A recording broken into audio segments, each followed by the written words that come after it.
Happy Halloween. Welcome back to Irish Media Network. I'm Aiden McCrae. And I'm Carter Harris. On this chilling Friday morning, we will be telling you some haunting stories that will fright you to your very core. From forgotten ghost towns to ancient myths, these stories have haunted man for centuries. We'll be right back after this short break. Hello and welcome to Knoxville, Tennessee, home of the You Fighting are Irish. looking live from Knoxville, Tennessee. Hello and welcome to the Irish Media Hi Network. there, welcome to The First Down, brought to you by the Irish Media Network. Give him six.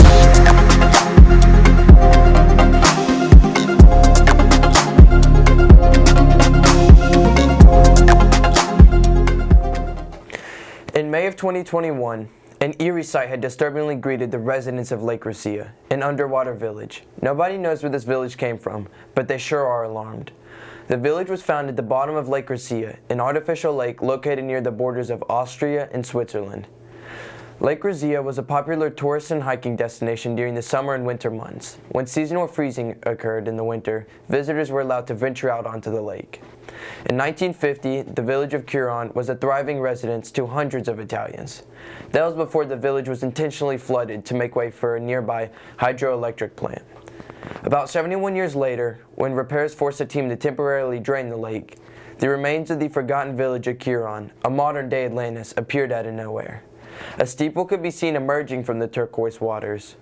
Locals who once visited the site for the lake now come to walk the bottoms of the lake to see the ruins. No home survived the flood, but the abnormal remains of old steps, cellars, and walls that had spent decades on the lake bed were suddenly visible. This mysterious village has instilled fear in the residents about what actually occurs under their crystal clear lake. Now we have a special guest bringing in treats for us. What a spooky broadcast so far. It sends chills down my spine. I agree. Some of these stories are really making me want to get my teddy bear. Well, good news for you, Carter. We have a special segment planned. I've gathered 5 different candies for you to try, and you're going to guess what they are. That's easy. I'm a candy connoisseur. Well, let's put that to the test. All right. So I guess I'll close my eyes.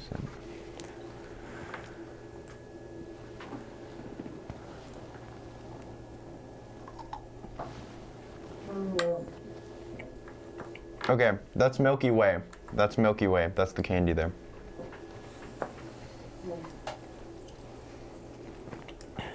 What made you think of that, Carter?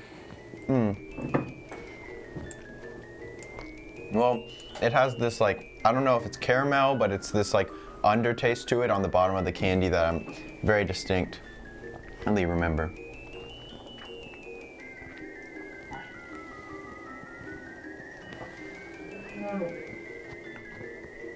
Okay, that's Three Musketeers. I say that because it takes less time to eat it, and it just goes down much quicker, and it's a little sweeter than Milky Way.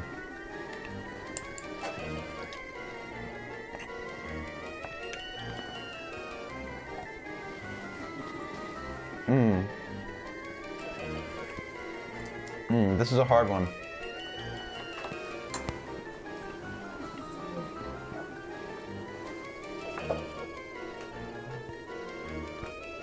However, I gotta go with my gut and say right Twix on that.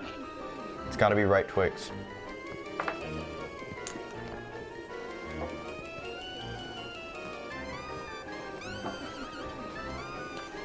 Okay, that's the Snickers. I'm pretty sure. Snickers just has this really recognizable crunchy taste to it.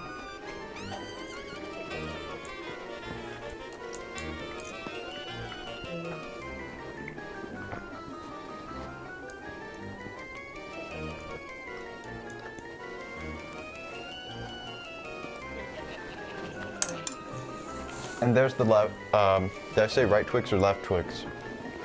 You have already used right Twix. Right Twix? Okay, then I'll have to lock in left Twix here. 3 out of 5, Carter. That is not the candy connoisseur that I was expecting. Well, I don't know about that. I mean, was it my mistake on right and left Twix? That is a debate that a candy connoisseur should know. Okay, well, if you think it's so important, then I'd like to see you try it. Maybe we can do that next segment. All right, that sounds good. We hope y'all enjoyed our little taste test, but things are about to get a lot scary. Recently, a camcorder was found at the site of 2 young men's disappearance. Younger audiences may want to avert their eyes, as the footage is quite disturbing. We're heading over to Screamville, Tennessee right now. Currently, it's a really spooky haunted house / coordinates. Now, honestly, I'm not one easy scared, but I'd be happy to see what it has in store. I would absolutely say that it'll certainly be a pretty interesting experience.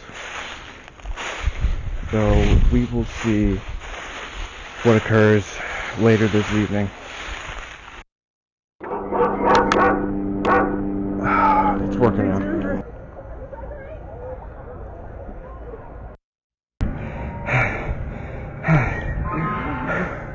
Are you ready?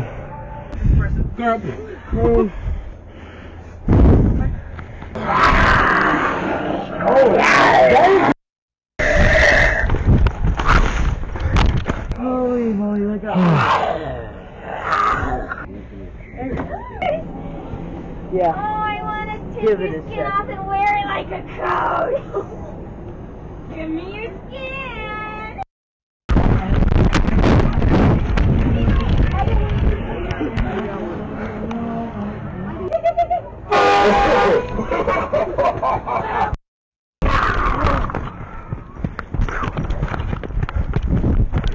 Right behind me, dude, go!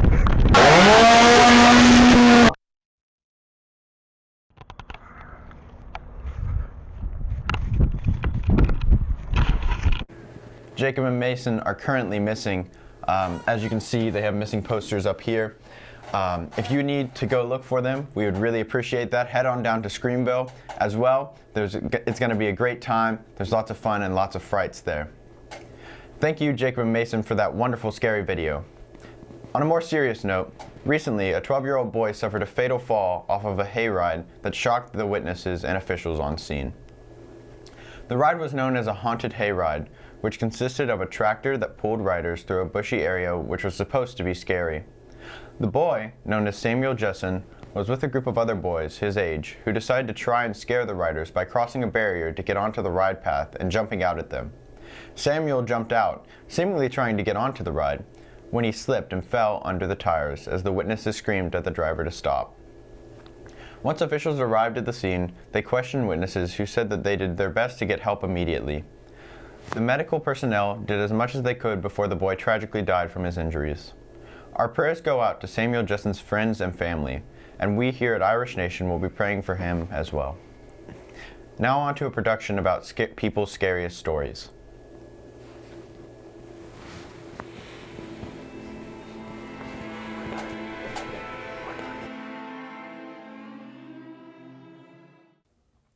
When I was in high school, here at Knoxville Catholic High School, me and my friends decided to go see a scary movie, and we sat in the theater. We sat really high up because we like to be near the top row, and we're kind of in the middle of the theater, and I'm watching this movie, and all of a sudden in my peripheral vision, I see somebody stand up in the audience, but they just keep standing up until they get way too tall, and I look over and nothing is there.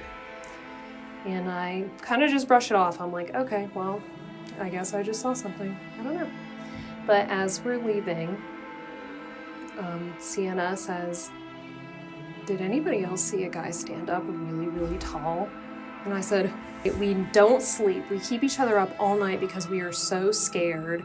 We sleep over, and then sleep deprived us. We go home the next day. All of our friends were like, oh no, you just saw a shadow on the wall. And we were like, no, we saw a man. We saw a man. He was wearing a hat. It was like a black figure of a man wearing a hat. Fast forward 5 years. We are no longer living in Tennessee. And I'm on an app called Stumble Upon, and this app would just bring up things that you were interested in, and I had paranormal stuff selected as one of my interests. So I get to this article called The Hat Man, and it's a figure of a man wearing a black hat. And I immediately knew.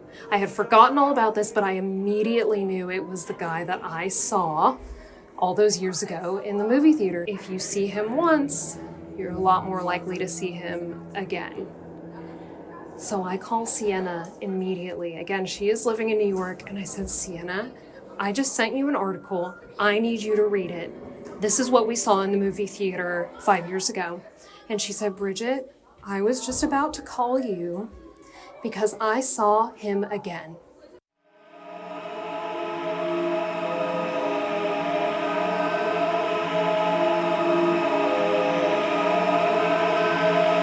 It was a dark and stormy night. Me and my friend were at the grocery store. My parents were paying for the supplies, and me and my friend decided to go out of the grocery store. We looked out and we saw this man dancing to this horror film-esque music, but it was as if he was possessed, like he had never danced in his life. He didn't know what he was doing. And we both looked at each other and decided our best option was to run. As he came closer to us, we ran as fast as we could for our dear lives, hoping that we could escape him. And to this day, I never go out of the supermarket alone. I'm still scared to see him.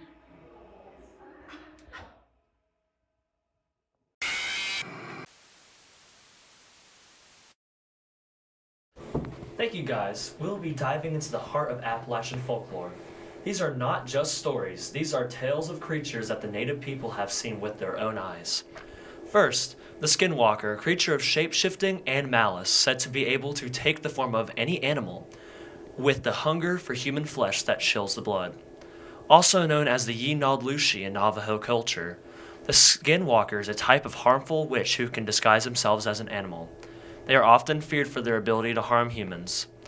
Next, let's dive into the mystery of the Mothman, a giant winged creature with eyes that burn like embers. Said to be a harbinger of doom, its appearance is a warning of impending tragedy. Mothman is a creature of Western folklore, described as a human with wings and red eyes.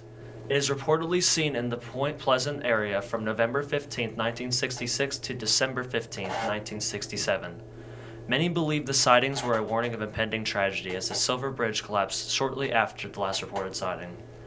And finally, the White Lady, a ghostly figure draped in white who wanders the road seeking refuge for a past wrong, her mournful cries echoing throughout the night. She is often seen by people who are mourning. With all these terrifying tales, make sure to be safe out there in the Appalachian Mountains. That's all we have for today on Spooky Myths and Stories. And again, happy Halloween. Make sure to follow us on all our socials. And as always, Go Irish!